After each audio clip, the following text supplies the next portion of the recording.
What's up, everybody? It's me again, and today I want to talk to you all about my approach to color. But before I get into like the meat and potatoes of this subject, I wanted to do a brief video kind of explaining the Copic numbering system and how to make sense of it. Since I use Copics all the time, and I've never really taken the time to talk about it much, I figured now would be a good opportunity to do so. So I have in front of me a Copic sketchbook. I got this from Blick a couple of weeks ago, and I've been playing around with it a little bit. I really like the paper and how the marker holds up on it, so I figured I could use it for this demonstration. So this is a few color tests that I've done, and I'm gonna use them to kind of help me explain my point in this video. So the Copic numbering system, in a nutshell, this is B01, mint blue, and basically this is read as a code. The first letter being the color family, B as in blue, and then 0, which represents the saturation of that color, and then 1, which represents the value. So on this saturation here, this scale that I did using the colors from the blue family, B01 falls here, the fourth color in line. Before that is B00, B000, and B0000. And the way you make sense of it is that every color in this family starts with B and then 0, and then another number after that, which basically shows you how dark that color will be. So if I take B02, B04, and B05, just looking at the caps, you can tell that it goes from light to dark. When then I get down to B06, this is where this color family ends, but the next color in line is B12, which is really read as B12. And that's because, again, the 1 represents the saturation, the 2 represents the value. So that's the reason why you can't jump from B06 to B12 and expect it to be a smooth transition, because B12 is the start of a new color family, which goes from B12 to B18. So that's basically the numbering system in a nutshell. And there's a couple other points that I wanted to add to that. So for example, we talked about B0000, and you would think, well, what's the 2 extra numbers on the end? Well, instead of going B00, which is the lowest number after B01, instead of going -0, they just tack on more zeros. So the more zeros, the lighter the color, which is basically all that means. One more point is, if I have B00, for example, and I take G00, I can take these 2 colors and I can use them to basically transition between each other. So get a little bit closer. All right, so this is B00. This is G00.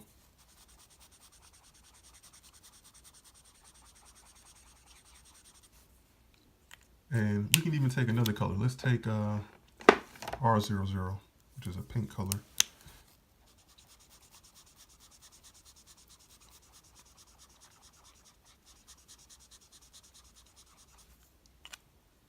And as you can see, those colors, they blend together fairly well because they're close in value and they're close in saturation, despite being from different parts of the color wheel. So it's just an idea of how you can go about picking your colors when you're trying to get these transitions. It's not limited to the color family. It's more so how can you mix colors that's close in value and close in saturation. And then of course, if you want, you can climb up, this is R02, and, gradually make that darker if you want to. It just really depends on the look and feel of whatever it is you're working on. Just having that in mind when picking your colors, it can make the process of buying markers a little bit less stressful and more informed. And then also, um, you end up with less muddy colors when you're trying to cross blend and crossfade. So you might be asking, okay, where does that leave the colorless blender? So the colorless blender is not a blender, it's more so an eraser of sorts. So this over here, these three colors was it was this B66, B63, and B60. And I took a colorless blender, I made some circles on it, and I used a yellow marker and went over it to make this like firefly effect, which is real simple to do. And I can demonstrate it for you here real quick. So I'm going to take B39, B37, B34, and let's come down here a little bit. I'm going to pretend that's like a night sky. And again, because I'm using colors in the same color family, the transition between these is going to be really smooth, and it won't require a whole lot of work.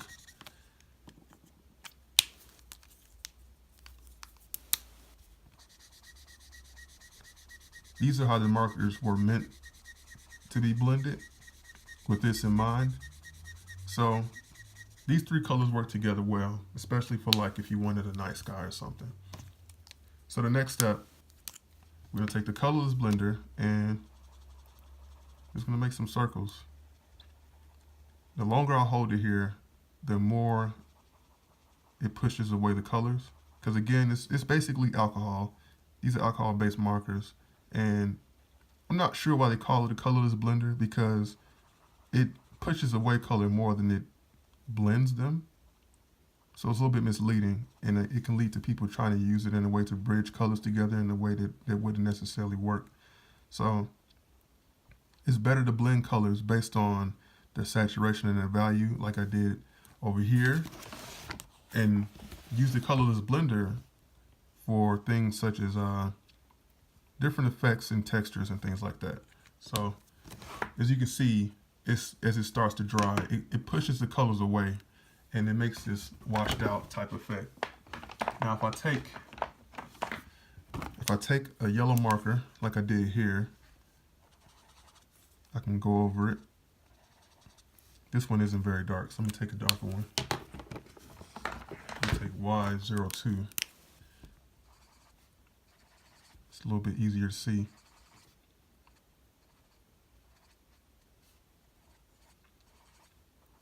And even with the colors, when the colors are lighter, this is the reason that I work dark to light, or light to dark rather, I mean, because lighter colors push away darker colors. So even if it's not a colorless blender, that principle is still there. So as you can see, it kind of blends in with the background a little bit. It has this faint glowing effect. If I take this gel pen and I put in some dots in the middle, it looks like you got like stars or maybe like fireflies or something, whatever you want it to be. And this is just a cool trick. I saw this demonstrated like in a book once. I've seen it online a few times in different people's art. Just, you know, one way you can think about using a colorless blender. There's a lot of things you can do with this. You can use it to make like patterns on clothing. You can use it to like pull out highlights. You can even use it to clean up some, say if I went out of line coloring this Squirtle a little bit and I wanted to kind of clean it up a little bit, especially the lighter the color, it's easier to push it away. You can kind of use this to kind of clean up some of your minor mistakes, say you're going out of your lines and things like that. So that's the way that you should think about this colorless blender. Not like a blender, more like kind of an eraser tool. And hopefully that makes sense. These spheres that I did here, just to recap, it's more about, this is just more of the same in terms of the value in the color families. This here was done with the BG color family, BG 70 through BG 78. And then this was done with B02 and R02, using those two colors to do the same thing I did here, but you get a different result because those two colors, they're entirely different. They kind of blend together and make purple here. So you kind of get this core shadow effect, and then you get this reflective highlight effect at the bottom. So there's a few things you can try out when you're experimenting with your markers. And hopefully you guys found that a little bit interesting. I have some book recommendations.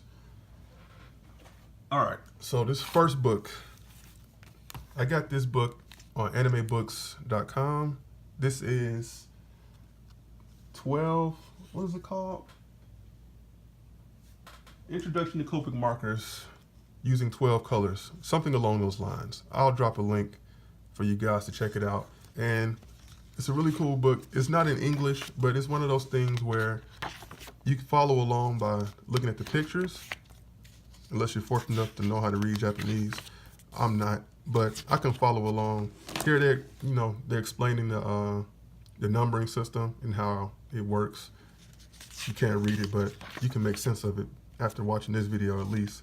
And then you have like these things at the bottom, which kind of show how the marker interacts with different types of paper. I haven't tried any of these, but move some of this stuff out the way. It gives you an idea of what to expect. You know, I think this is a really good book in terms of different techniques. You can't necessarily read what's being said, but again, that's not important. Here you can see them crossfading some colors, you know. And there's a few walkthroughs. There's a girl, she's colored multiple times throughout the book, just showing you different approaches you can try. This is really cool stuff. I like books like these because it gives me ideas in terms of like, you know, different techniques I can try out in future drawings. These are all patterns. These are all done with markers. Some of these with the help of the colors blender like here. So yeah, that's this book.